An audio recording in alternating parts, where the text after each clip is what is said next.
talk about Kyler Murray and the Arizona Cardinals. This is a very pivotal year for Jonathan Gannon and the Cardinals. This will be year 3 for Jonathan Gannon as the head coach. And for the people that don't know, Jonathan Gannon is the former defensive coordinator for the Philadelphia Eagles. You go back a few years ago, he was the same defensive coach that helped the Philadelphia Eagles go against the Kansas City Chiefs.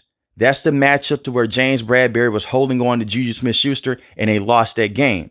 If we go past that game, when we look at the regular season, he coached up one of the best defenses that we have seen in the last 10 to 15 years. The Philadelphia Eagles that season recorded the most sacks for a football team in NFL history. They had one of the highest pressure rates in NFL history. They had the number 1 total defense, number 1 rushing defense, and a passing defense. That was all because of Jonathan Gannon and the players that they had at the time. Jonathan Gannon was a phenomenal defensive coach, and I still think that he is. The problem that he's ran into with the Arizona Cardinals, he is trying to rebuild a team that has been broken for a very long time. The last time we saw the Arizona Cardinals have a winning record and go to the NFL playoffs was in 2021. They had an 11-6 record. Don't let that record fool you. They had a lot of problems going on with that roster because of coaching and bad general managing skills. Cliff Kingsbury, you may look at him now as the coach that helped Jaden Daniels break out in his rookie season. That is true. At this point in time, Cliff Kingsbury was not a good head coach. He was not a very good offensive play caller. He was not ready for the NFL. He took on a lot of responsibilities at that point in time, and it was time to move on. They lost against the Los Angeles Rams. Cliff Kingsbury, at this point in time, he'll start the season off red hot, and as the season progressed, they will get colder and colder. And when they went against the Los Angeles Rams, they got completely exposed in the NFL playoffs. Kyler Murray and the offense did little to nothing in the second half. And since then, the Arizona Cardinals have been the tailspin. Their defense has always been a problem since Chandler Jones left the organization. They haven't had a consistent pass rusher. They had to sign J.J. Watt to be their pass rusher a few years back.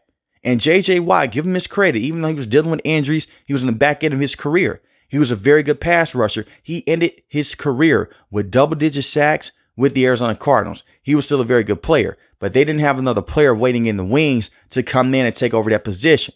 So now you've been stuck in the division with, at the point in time, Jimmy Garoppolo, now Brock Purdy for the San Francisco 49ers. They can't get to the quarterback on a consistent basis. The Los Angeles Rams with Matthew Stafford, Geno Smith at that point in time with the Seattle Seahawks, and even with Russell Wilson. They were not able to go out there and bring the quarterback down on a consistent basis. And it hurt their defense. So they go out there and they bring in Jonathan Gannon to help fix all these problems. He has a great scheme, but it doesn't matter that much if you don't have the players to go out there and execute that scheme down to the T. So what they did in free agency this year and in the NFL draft, they went defensive heavy. Now, this is back-to-back years in the NFL draft to where they have went defensive heavy to help out Jonathan Gannon. You have a general manager, and Monty, he's basically telling Jonathan Gannon and the rest of the team, figure this out. Go out there and beat up on the opposing quarterback. And I find it so funny that every team in this division, from the Rams to the Cardinals, the Seahawks, the 49ers, they're all gearing up to do the same thing defensively. Stop the run first and then get to the quarterback. And you have to do this in this division. Every single running back in this division is good. James Conner, and trust me, I'm really going to talk about him on the back half of this video when I go in depth with the offense. But you have James Conner, who's a top power back in the NFL. You look at the Rams. They base their offense off their run with Kyron Williams. It's a West Coast system. The same with Christian McCaffrey and the San Francisco 49ers. And then you look at Kenneth Walker III and Zach Charbonnet. Every team in this division, they have a very good running back or two. So you have to have good defensive linemen up front, or they're going to run the football and then kill you deep down the field. But the reason why I love the offseason so far for the Arizona Cardinals, you go out there and you sign Josh Sweat, who is a very good edge rusher. He's a former edge rusher for the Philadelphia Eagles. The connection is there. Jonathan Gannon got to coach him up close and personal in those defensive meetings. He got the most out of Josh Sweat. Last season, he had a down year by his standards. He had 8 sacks on the year.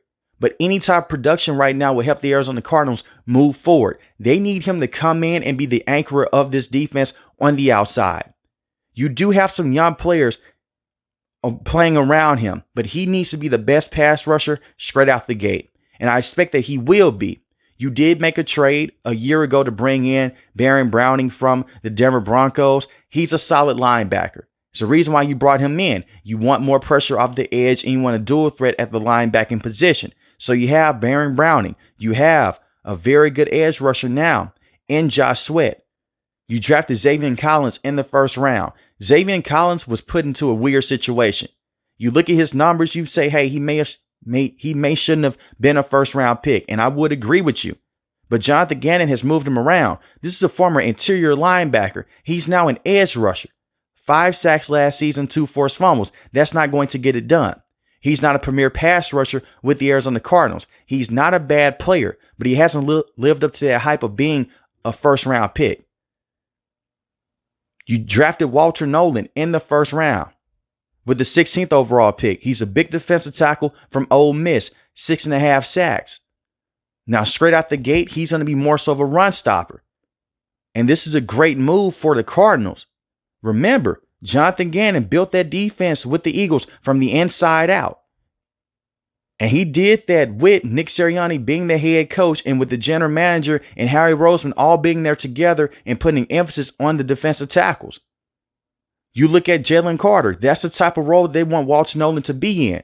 And I'm not saying that Walter Nolan is going to be the next Jalen Carter. But if he can go out there, eat up double teams, get to the quarterback on third down, it should make life easier for the outside pieces in Josh Sweat and Baron Browning as well. B.J. Ojulari is a former second-round pick a couple of years ago. He missed all of last season dealing with a torn ACL injury. In his rookie season, he had 4 sacks in a year. They were really hoping that he was going to be able to come back and play last season. That wasn't the case. But I look at B.J. Ojulari from LSU. He could be a very good rotational piece right now, and he's still young. But they need to see improvement from him. You now have a bunch of edge depth with Xavier Collins, B.J. Ojulari, Josh Sweat, Walter Nolan, defensive tackle. You signed Calais Campbell, who is a very good veteran tackle to have in the interior. Now, when I look at Calais Campbell, he's more so as one of those defensive tackles that can come in and just be a very good veteran. Stop the run, get to the quarterback. You look at his season last year with the Miami Dolphins, but this is the problem with Calais Campbell. Down the stretch, he did start to slow down. We're talking about a player that's 38 years old. It's only so much that he could do for you right now. But having that veteran presence can definitely help out Walter Nolan. And he's playing alongside Dalvin Tomlinson. Dalvin Tomlinson is not known for getting to the quarterback. He's a pure run stopper. That's it. Do not expect for him to go out there and give you many sacks on the year. He did have 3 sacks last season. He's more so of a cleanup guy. He is known to do one thing, go out there and stop the run over and over again in the interior. And he can put the running back into bad situations. If you don't have a true one-cut back, and I'm talking about a running back that can put their toe into the ground and bounce to the outside, you were screwed. So they're going to give you different looks up front. His system is similar to Mike McDonald for the Seattle Seahawks, but it's not that much finesse on the outside. It's just a bunch of power. They're going to beat you up with power. And this is the same coach that came in and he said that he wanted to bring intensity back to the Arizona Cardinals and their front. It is a scheme to it. It's a bunch of twists. It's a bunch of stunts. They'll move defensive linemen around. But it truly comes down to this. Can they just overpower the opposing offensive line and force the quarterback to go to the outside to Josh Sweat and Xavier Collins and Baron Browning? If they can do that, that's the key here. But you look at that game last season against the San Francisco 49ers. Brock Purdy had little to no time in the pocket. They're hitting his arm. It goes for an interception. They're harassing him the entire time. And this is a defense that is built off that intensity. But on the back end, they're really built off of just playing strictly man coverage. And that's what we got to see with the Philadelphia Eagles, with James Bradberry and Darius Slay. It really hurt them in that Super Bowl against the Chiefs. They played so much man coverage over and over again. And it will be some times where you say, hey, where's the pass rush? They're trying to get home. Some offensive coordinators gear up better for pass rush than others in that type of system. But on the back end, with the secondary pieces that they've added in over the last 2 to 3 years, this is a young secondary. But they did improve as the season progressed last season. We're talking about the Arizona Cardinals. For the first 10 games of the regular season, they had a lead in this division over the Rams, over the 49ers, over the Seahawks. It just came down to their offense fizzling out for the rest of the year. When I look at the back end of their defense, they're very solid here. Sean Murphy-Bunting, you can say that he's the top cornerback statistically, but he isn't that great in coverage. He's a catfish. He was very productive last season when you look at his numbers, and I don't think that he's a terrible player. He isn't a great one either. 3 interceptions, 5 pass deflections, 2 forced fumbles. You'll be better off by having him as a number 2 to number 3 corner. The ideal situation is to have Garrett Williams inside that nickel position, have Max Melton on the field certain points of times. You have Sterling Thomas, the 5th. I look at him. There's a lot of upside there, but he's 25 years old. Will Johnson is the cornerback that you really want to be that star player. They drafted Will Johnson with the 47th pick, which shocked the hell out of me on day 2 of the NFL draft. Will Johnson had 3 interceptions in 2022, 4 interceptions in 2023, 2 interceptions in 2024. He was a top cornerback in college. He was easily the best player in the secondary of Michigan. The best defensive player at Michigan was Mason Graham. But besides him, you look at Will Johnson. He dealt with a lot of injuries his last season at the combine. I don't have his medical reports, but all the reports came out and said that he was a red flag dealing with medicals. But yet he played through these injuries at Michigan. If he can come in and he can be a superstar corner, you got to steal. He was a top cornerback for me on the big board. So you got 2 first-round players essentially, and Walter Nolan and also with Will Johnson.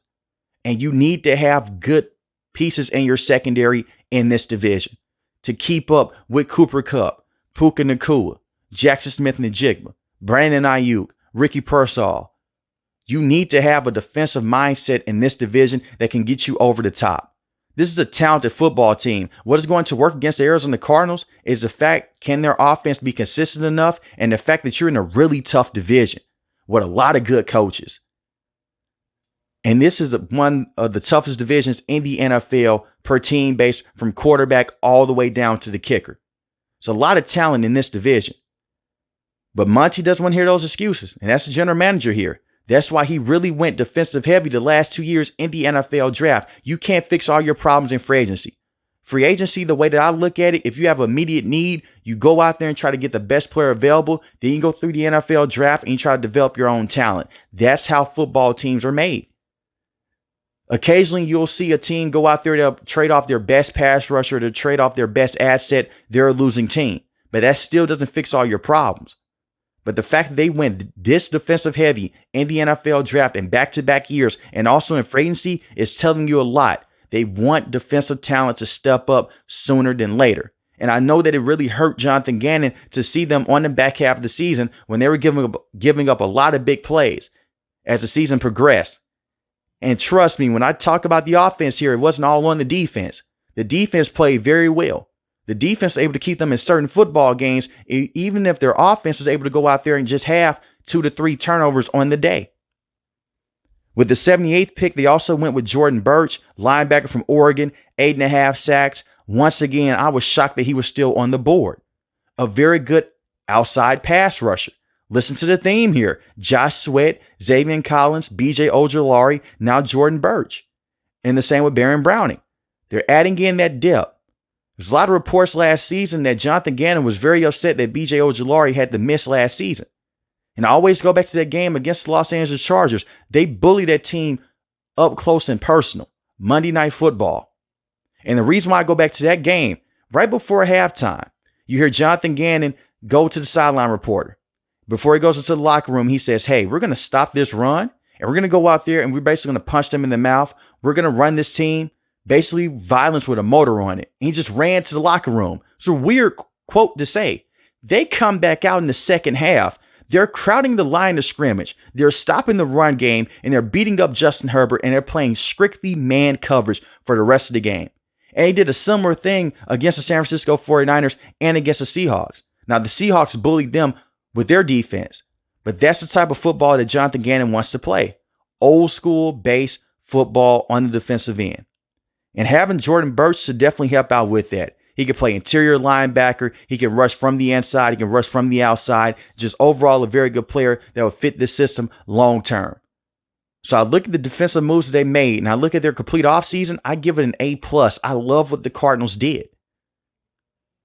Hopefully their defense will be better next season. They should have a top rushing defense that helps them have a top passing defense. The only thing I'm worried about in their secondary, they're so young. And you still have Budda Baker, who is holding things down at the safety position. Still a very good safety to have, but he's 29 years old. He's getting older, and he had the second most solo tackles. When you look at Budda Baker, he's essentially just a mini linebacker to have on the field. He's still one of the most hard-hitting players to have in football. So defensively, they're fine there. Just give it some time. The first half of the season, if it's ugly, and I expect that it won't be, they're going to figure things out. That's the one thing that Jonathan Gannon will figure out with the Cardinals. Offensively, this is the fun part here. I'm not the biggest fan of their offense. Drew Petzing, in my opinion, is not a good offensive coordinator. Kyler Murray had to do a lot last season based off himself. Kyler Murray came out a couple weeks ago and he said that he does want to run more. They didn't have that many designed run plays. If you watched the Arizona Cardinals last season, you will know this. It's a lot of plays where Kyler Murray's just a sitting duck inside the pocket. It's a bunch of just drop back plays. They use Kyler Murray like he's a pocket passing quarterback. And he can do that. But Kyler Murray is at his best when he can move, play action bootlegs, move to the outside, drift, make throws on the run, when he can break down coverage. You don't want Kyler Murray to be going strictly against zone coverage every single week. That means that defenders don't respect the run game. And I wasn't the biggest fan of Cliff Kingsbury. He was a terrible head coach, a terrible offensive play caller at the time.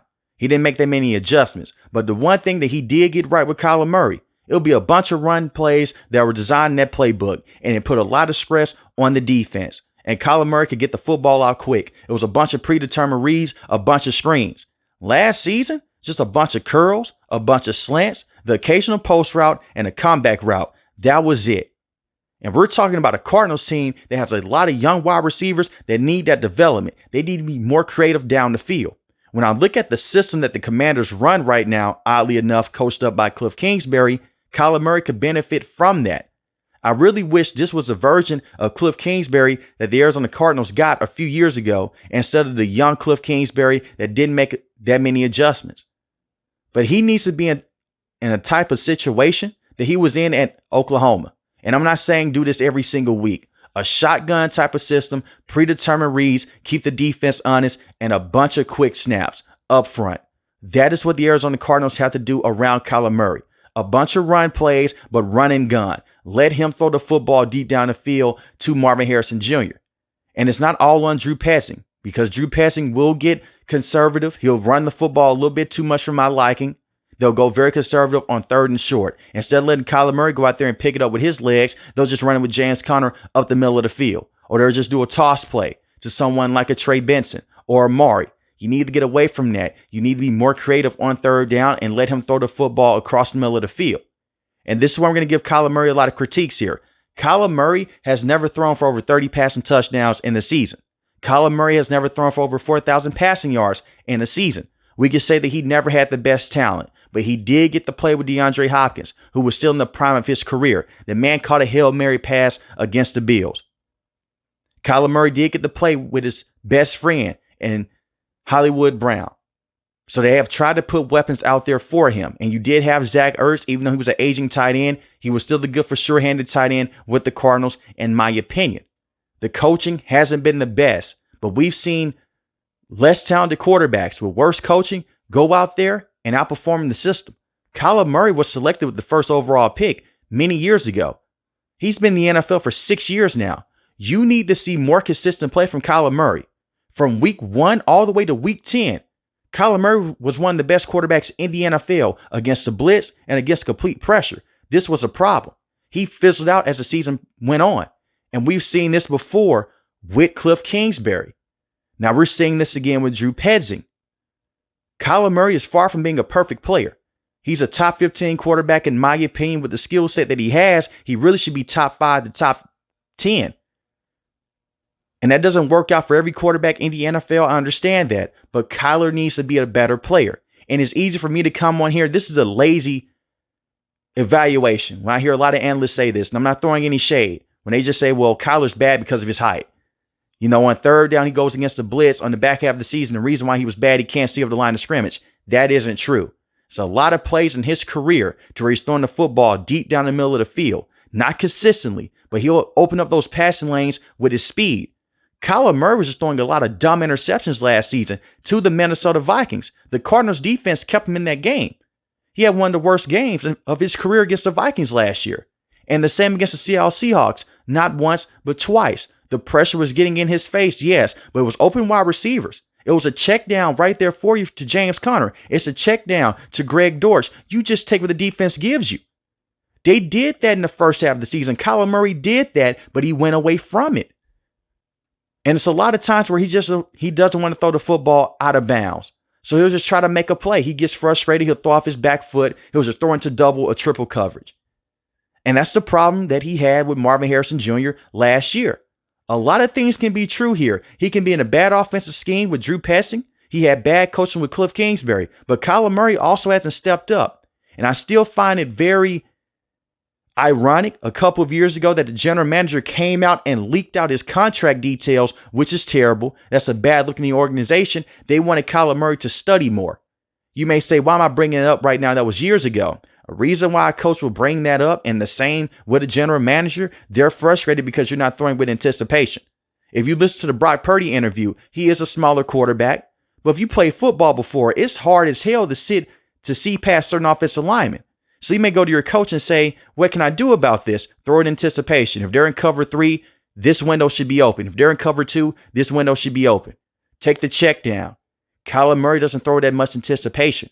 He's basically plateaued as a quarterback. We haven't seen Kyler Murray take that big leap. And right now, he's 27 years old. I don't think that he will. He's not a bad player. But I don't ever think that we'll see him have that type of impact that a Josh Allen, a Joe Burrow, a Patrick Mahomes, a Lamar Jackson has with their organization.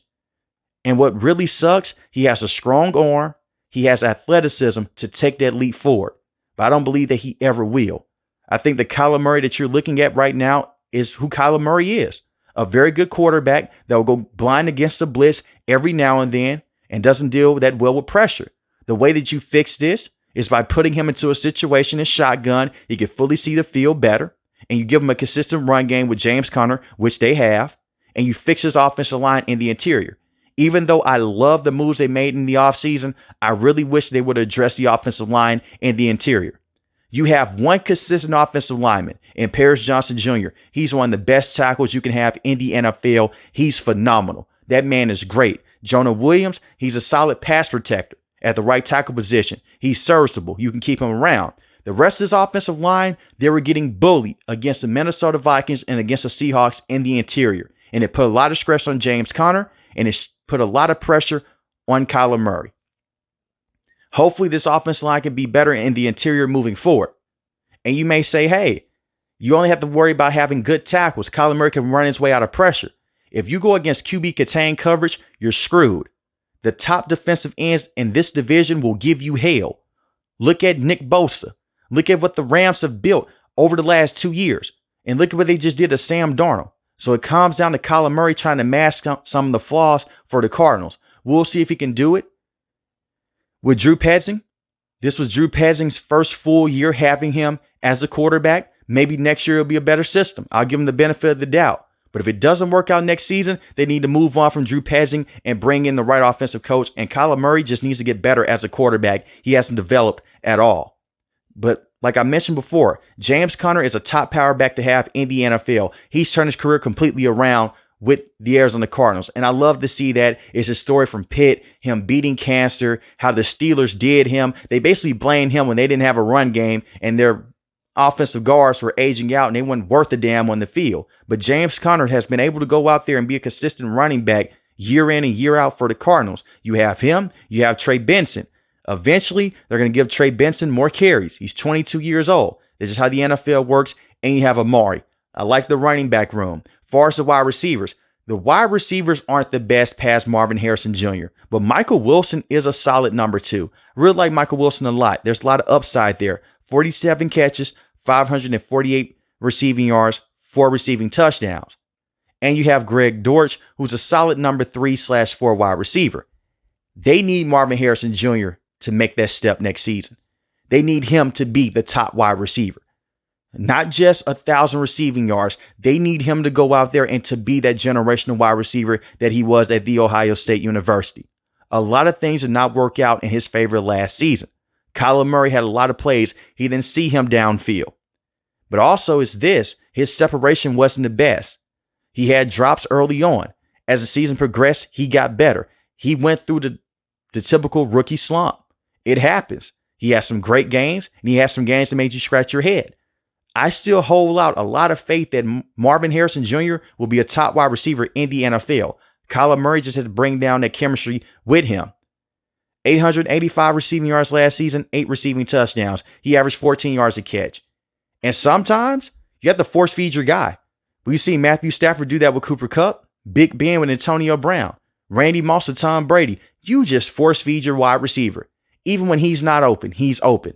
And that's another thing with Kyler Murray. He doesn't really like to go out there and force the football to certain wide receivers. With DeAndre Hopkins, it took time.